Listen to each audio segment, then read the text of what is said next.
4 دلیلی که بنی سعد برای رد پوشش لباس زنانه به صدای آمریکا گفته. میخوای بدونی چی بوده؟ تا آخر ویدیو با من همراه باش.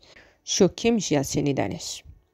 ابوالحسن بنی صدر در 2 فروردین 1312 در همدان به دنیا آمد. پدرش سید نصرالله بنی صدر زاده روستای باغچه از توابع شهرستان کبودرآهنگ و از روحانیون با نفوذ کبودرآهنگ در همدان بود که با سید روح الله خمینی نیز ارتباط دوستانه‌ای داشت.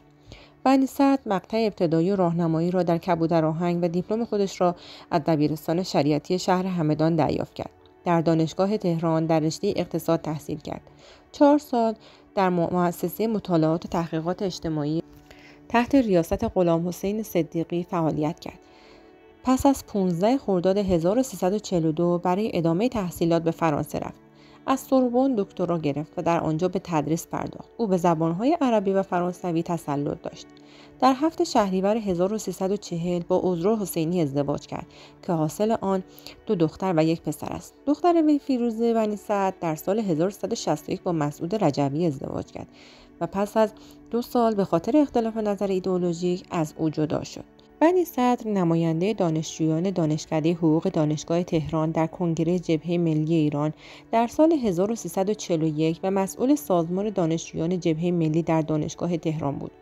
او 2 بار به خاطر فعالیت سیاسی دستگیر و روانی زندان شد. پس از مجروح شدن در تظاهرات 15 خرداد او کشور را ترک و عازم فرانسه شد. بنی صدر در طول دهه 1350 و سالهای پیش از وقوع انقلاب به عنوان یک ملیگرا و اسلامگرا و اقتصاددان طرفدار حزب جمهوری اسلامی با ایراد سخنرانی، چاپ و انتشار مقالات و کتب تألیفی خود به مبارزه با حکومت پهلوی می‌پرداخت. دوست داری نظر بنی صدر رو درباره رجایی بدونی؟ پس همراه هم باش، لایک هم بکن. به عقیده اکبر رفسنجانی در طی این سالها بنی صدر که نزدیکی بیشتری با جبهه ملی احساس می‌کرد و خود را تئوریسین انقلاب می‌دانست، همواره درگیر رقابت با صادق قطبزاده بود. قطبزاده نزدیکی فکری بیشتری با نهضت آزادی ایران داشت و به همین لحاظ بیشتر مورد تایید مبارزان اسلامی بود. در آخرین روزهای شهریور 1359 عراق به ایران حمله کرد و جنگی 8 ساله آغاز شد.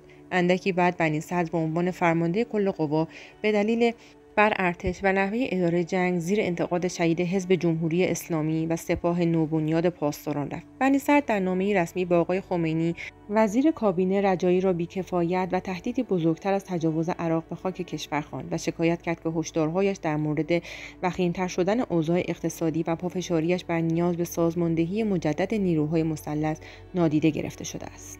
بنی صدر که روز 12 بهمن 1357 همراه با امام خمینی و با هواپیمای حامل وی به تهران آمد، در ابتدا چهره ناشناخته‌ای بود و 20 سال از عمر خود را تا زمان پیروزی انقلاب در فرانسه گذرانده بود.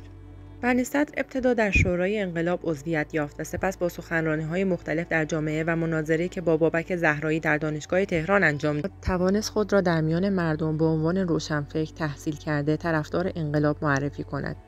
این موضوع زمانی که وی خود را کاندیدای انتخاب ریاست جمهوری کرد توانست طرفداران فراوانی برایش به همراه بیاورد.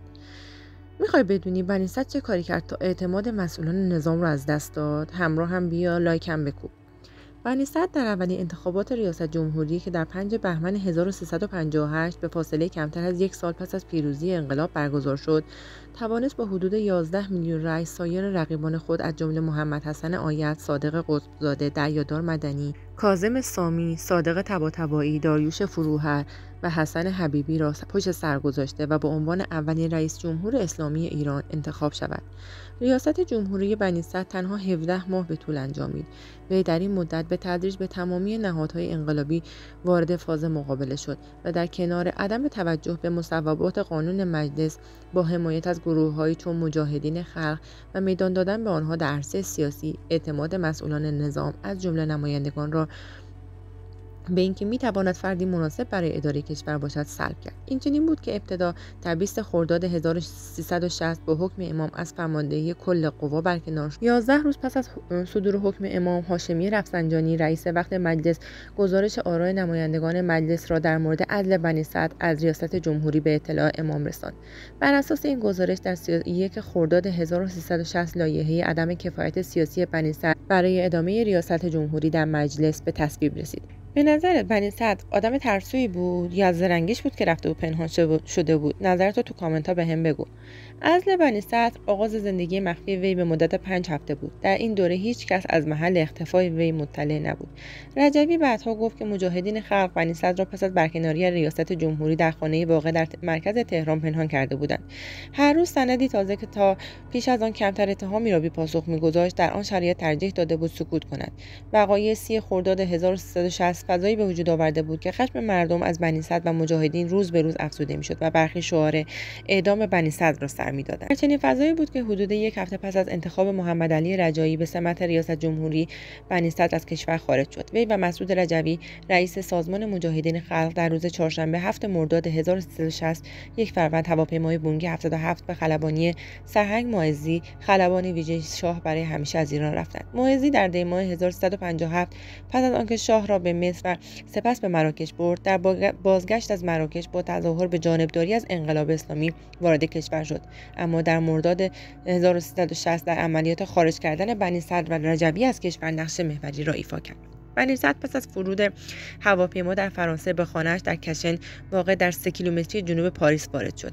رئیس جمهوری معزول ایران در ساعت 10:15 به وقت محلی با یک اتومبیل دولتی به همراه تعدادی پلیس که اتومبیل او را محافظت می‌کردند، وارد آپارتمان سخابش در طبقه اول یک ساختمان متوسط در خیابان دوپون رویان شد که 40 پلیس فرانسه از آن محافظت می‌کردند. عمه، خواهر، 2 دختر بنی صدر در پاریس زندگی می‌کردند و در 20 ژوئیه، 2 روز پس از آنکه دادستان تهران گفت بنی صدر ناپدید شده است، پلیس با جلیقه ضد گلوله به حراست از این خانه پرداخت. فردای آن روز کانال 2 تلویزیون فرانسه بنی صدر را نشان داد در حالی که سیبیلش را تراشیده و در کنار مسعود رجوی، سلامتیان و سرهنگ معزی ایستاده بود. وی در پاسخ به سوالات خبرنگاران گفت 1 روز قبل ساعت 6 بعد از ظهر به وقت تهران به من خبر دادند. از این رو من در ساعت 20:30 سوار هواپیما شدم و در ساعت 22:30 به سوی فرانسه پرواز کردیم. خب رسیدیم به موردی که قولشو بهتون داده بودم. لایک کن تا با انرژی ادامه بدیم. روایت‌های بسیاری از چگونگی فرار بنی صدر منتشر شده، از جمله اینکه وی هنگام فرار از کشور سوار بر اتومبیل وانت و ملبس به لباس زنانه بود، اما ابوالحسن بنی صدر آن را رد می‌کند. بنی صدر در مورد خروجش از ایران با لباس زنانه به صدای آمریکا گفته بود: من با لباس نظامی از ایران خارج شدم، ولی دلایل خود را برای رد این ادعا این چنین برشمرد: 1. ممکن نبود با یک لباس زنانه وارد پایگاه هوایی شد. 2. ما 4 نفر در خودرو بودیم و اگر همه لباس زنانه داشتن جلب توجه می‌کرد. 3. حتی اگر یکی از آنها لباس زنانه می‌داشت جلب توجه می‌کرد و کسی که دم در ایستاده بود حساس می‌شد بفهمد او کیست. 4. ورود به پایگاه هوایی با کارت مخصوص ممکن بود، یعنی با لباس نظامی هم می‌خواستی وارد شوی، باید اگر کارت نداشتی شما را راه نمی‌دادند. یکی از افراد فداکار آن پایگاه کارتش را در اختیار من قرار داد. میدونم که از این ویدیو جذاب خوشتون اومده. زنگوله رو روشن کن که تو ویدیوهای بعدی از اتفاقات جالبی که هویدا رقم زده میخوام برات تعریف کنم. جانمونی.